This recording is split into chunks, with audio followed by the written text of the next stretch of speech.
Hello, this is Peter Marzano with Big4Sports.com, and today I'm going to go in a bit of a different direction. We always know that the greatest rivalry in NBA history is that between the Boston Celtics and the Los Angeles Lakers. They've played each other in the championship countless times. They hate each other in virtually every way possible. But this year, the Celtics and the Lakers, both 7 seeds in their respective conferences, are watching a downfall occur to both of their franchises. The Boston Celtics, the 2008 NBA champions, and the Los Angeles Lakers, who were the NBA champions in 2009 and in 2010, are experiencing a time where age is starting to hit them. On the East Coast, you look at Paul Pierce and Kevin Garnett, 2 guys that are future Hall of Famers, but just simply cannot perform at the level they did 5 years ago when the Celtics won the championship. And Kobe Bryant, who is currently injured and cannot play for this postseason, means that the Lakers are facing some of the similar problems. Paul Gasol having to take over as their main star. Steve Nash, who also is having age hit him, along with Dwight Howard, who is really trying to be the leader for that team and is not doing so well. With both teams down 3-0 in their respective postseason series, it comes to a time where both teams have to have considerable questions about their future. So today I'm going to take a look at 3 things that both teams need to look at after this postseason finishes, since presumably we can say that both teams will not make it past the first round. But first, let's start off with the Boston Celtics, who we obviously need to talk about because we're not used to having them lose in the first round. In fact, they haven't lost in the first round since they returned to the playoffs in 2008. So the Celtics' focuses for this offseason revolve around 3 things that they need to do. Number 1, they need to find something to do with either Kevin Garnett or Paul Pierce. They're not going to stay in the league forever. They're simply too old, and Game 4 will most likely be their last game at TD Garden. So the Celtics need to find a way to either have them retire or get rid of them and send them somewhere else, because the Celtics need to get young and rebuild. Now, while they had a great foundation when they had Ray Allen, Kevin Garnett, and Paul Pierce winning the championship and getting to the NBA Finals in 2010, we have to rationally look at this as the fact that the Celtics are not going to have another championship run in them with this group of people. You know, they had 2010, they even had 2012, where they almost took out the Miami Heat in 7 games.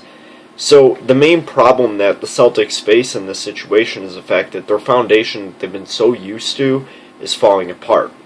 Secondly, what is Doc Rivers going to do? Does Doc Rivers really want to stick with this team after what's been happening? Does Doc Rivers have the patience to stick with this team and try and get them to rebuild, get young, and get great again? Now, while we can just assume that the Boston Celtics will be a great team again within 10 years, we have to look at the fact that their head coach, who has brought them to this NBA title, who has brought them to another NBA Finals, and has brought them to the conference finals in 2012 with a team that was not much younger than it is right now, we have to look if he has the patience to try and repeat this process. And we can assume that it will not happen within the near future. So the problem with the Boston Celtics here is they might have to completely rebuild, and if Doc Rivers wants to continue working things out with Danny Ainge or not, that's up to the Boston Celtics organization. So they need to find something to do with Doc Rivers and perhaps either keep him and try and get him to rebuild, or if he doesn't want to stay, then there's really nothing that the Boston Celtics can do with their head coach. And lastly, they need to find a way to have a supporting cast around Rajon Rondo. Rajon Rondo was the only remaining star that is young enough to at least have somewhat of a future in. So in order to try and give Rondo some support, the Celtics need to make some moves during the offseason.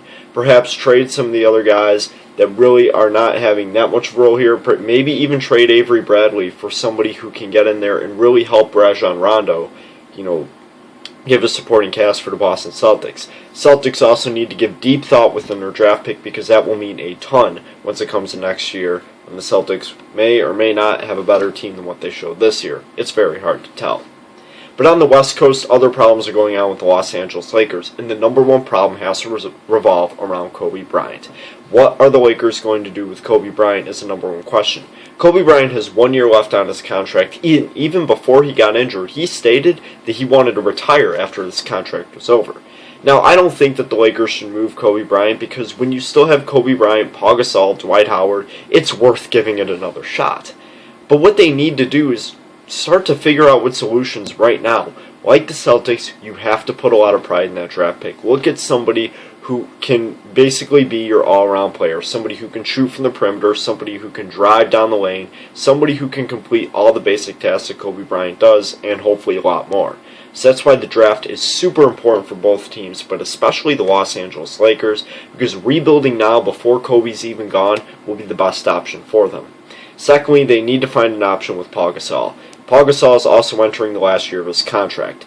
Now in this situation, this is where you really need to make the decision on whether you want to rebuild and get young again. You know Kobe Bryant's going to go, and I think they should let Paul Gasol go at the end of next year as well.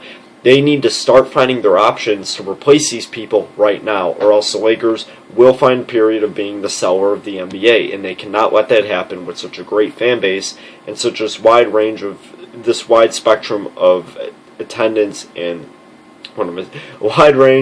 this wide spectrum of attention going towards the Los Angeles Lakers. They need to find a way to keep them competitive within the NBA. They have to be a playoff team every year, or else there will be immense disappointment within this team. So they need to find an option with Paul Gasol right now. And lastly, they need to figure out other things going on with not only their coaching situation, but just everything revolving around your supporting cast for these people. So obviously your coaching situation seems to be somewhat figured out right now, but on the other end, you need to find a supporting cast for a guy like Dwight Howard, who looks like he's going to be here for a while. Outside of the draft, once again, you might have to trade people. And like I said, you have to let Paul Gasol go at the end of next year, maybe trade him within this offseason. If we're able to trade him, the possibility of a team picking up is a lot bigger, because simply he only has 1 year left on his contract, and it's not going to hurt their salary cap a lot. So maybe trade Paul Gasol, but they need to find more young talent, especially within the position of point guard and shooting guard. They need better guards to help replace what Kobe Bryant has done for so many years, which is be an aggressive yet extremely skilled player who can play all across the floor in all forms. If they can find somebody, and it may be multiple people, who can at least combine to make somewhat of an impact like that, the Lakers will be fine, but they may not be a championship team. Regardless, both the Boston Celtics and Los Angeles Lakers have lots of questions that they need to have answered. And if they are not answered after this offseason, they will find themselves in tough company next year when teams like the New York Knicks and the Los Angeles Clippers are rising to more prominence. This has been Peter Marzano with Big4 Sports. Thank you for watching.